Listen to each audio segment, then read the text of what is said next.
తిరుపతి నగరంలో ప్రజా సమస్యల పరిష్కారానికి ఏపీజీ బీసీ చైర్మన్, తిరుపతి నియోజకవర్గ తెలుగుదేశం పార్టీ ఇన్ఛార్జ్, మాజీ ఎమ్మెల్యే మన్నూరు సుగుణమ్మ ఆధ్వర్యంలో శుక్రవారం ప్రజా దర్బార్ కార్యక్రమం ఘనంగా నిర్వహించారు.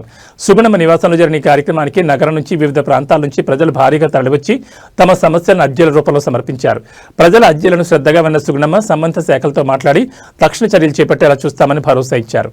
ఆరోగ్యం, విద్య, పింఛన్లు, గృహాలు, రహదారులు, శానిటేషన్ వంటి పలువురు సమస్యలను ప్రజలు ఈ సందర్భంగా వెల్లడించారు. ప్రజలకు ఎల్లప్పుడూ అందుబాటులో ఉండి వారి సమస్యలను ప్రత్యక్షంగా విని పరిష్కరించే నాయకురాలిగా సుగుణమ్మ ప్రత్యేకతను స్థానికులు ప్రశంసించారు. ప్రజలతో మమేకమై వారి సమస్యలకు పరిష్కారం చూపడమే తన ప్రధాన లక్ష్యమని సుగుణమ్మ అన్నారు.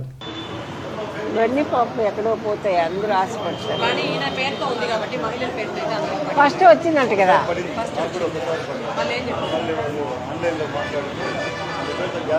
సచివాలయంలో అడిగితే చెప్తారు కదా.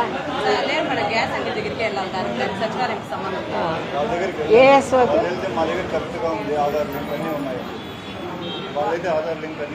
ఒకసారి పడింది కదా, మళ్ళీ ఒకసారి మేడం సెకండ్ టైం కొంతమంది పడింది, ఇంకా కొంతమంది పడలే మేడం. ఆ పీరియడ్ ఏమైనా పడుతుందేమో, ఇంకా టైం ఉంది కదా పడలే. మాకు కూడా అందరికి ఒకసారి పడింది, రెండోసారి ఇంకా పడలేదు. కొంతమందికి పడింది. నేను ఎంక్వైరీ చేస్తాను, చెప్తాను. ఒకసారి పడింది కాబట్టి కంపల్సరీ పడుతుంది. టెక్నికల్ ఇష్యూ ఏదైనా ఉంటుంది, నీకు పడుతుంది. ఒకటి వచ్చిందంట, ఒక ఈఎంఐ పడింది కాబట్టి. కర్ర కర్ర ఏం కావాలా రానిలే మా ఇట్లా మురళి ఫోటో తీసుకొని పోదాం. మళ్ళా ఎన్నిసార్లు తిప్పిస్తావా రా. ఏం కావాలి చెప్పు. అక్కడ ఏం కావాలి? కూటమి ప్రభుత్వం ఏర్పడిన తర్వాత ప్రజలందరికీ కూడా అన్ని పథకాలు కూడా సంక్షేమము, అభివృద్ధి కార్యక్రమాలు అందుతున్నాయి. ప్రజలంతా కూడా ఎంతో సంతోషంగా ఉన్నారు. అయినప్పటికీ కూడా ఇంకా ఎంతో మందికి పెన్షన్లు, ఇండ్లు, రేషన్ కార్డ్సు ఇలాంటివన్నీ కూడా కొరత ఉండే దానివలన మన ముఖ్యమంత్రి శ్రీ నారా చంద్రబాబు నాయుడు గారు, ఉప ముఖ్యమంత్రి పవన్ కళ్యాణ్ గారు, మన యువ విద్యాశాఖ మంత్రి వర్యులు నారా లోకేష్ బాబు గారు, తెలుగుదేశం పార్టీ జాతీయ ప్రధాన కార్యదర్శి గారు మరి ఈ విధంగా ప్రతి శుక్రవారం కూడా కాన్స్టిట్యున్సీ లెవెల్లో, నియోజకవర్గ లెవెల్లో మరి ప్రజా దర్బార్ కార్యక్రమాన్ని తెలుగుదేశం పార్టీ నాయకులతో నిర్వహించి మరి వారి సమస్యల పరిష్కార దిశగా కూడా కృషి చేయాలని అందరూ కూడా నాయకులు, ఎవరైతే క్లస్టర్స్, యూనిట్, బూత్ ఏజెంట్లు కూడా ఉన్నారో వాళ్ళందరూ కూడా ఎక్కడికక్కడ ఆ సమస్యల్ని తీసుకొని పరిష్కరించే దిశగా కృషి చేయాలని అందరికి కూడా ఆదేశించడం అయింది.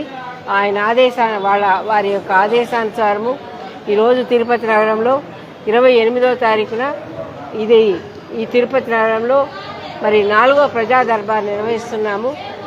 4వ ప్రజా దర్బారులో ఈ రోజున మరి ముఖ్యంగా ఏదైతే రేషన్ కార్డులు ఉంటే మరి వారికి, వారి పిల్లలకి తల్లికి వందనం కానివ్వండి, అదేవిధంగా ఇండ్లు కానివ్వండి, అదేవిధంగా రేషన్ కానివ్వండి, అదేవిధంగా దీపం పథకం కానివ్వండి వర్తిస్తాయని చాలామంది కూడా మరి రేషన్ కార్డులు గత ప్రభుత్వంలో కోల్పోయిన వారంతా కూడా ఈరోజు అత్యధిక సంఖ్యలో రావడం జరుగుతుంది. గత ప్రభుత్వంలో మరి వారికి కరెంటు ఛార్జ్ ఎక్కువ ఉందనో తప్పుడు రికార్డులు సృష్టించి వారికంతా కూడా రేషన్ కార్డులు తీసివేయడం జరిగింది.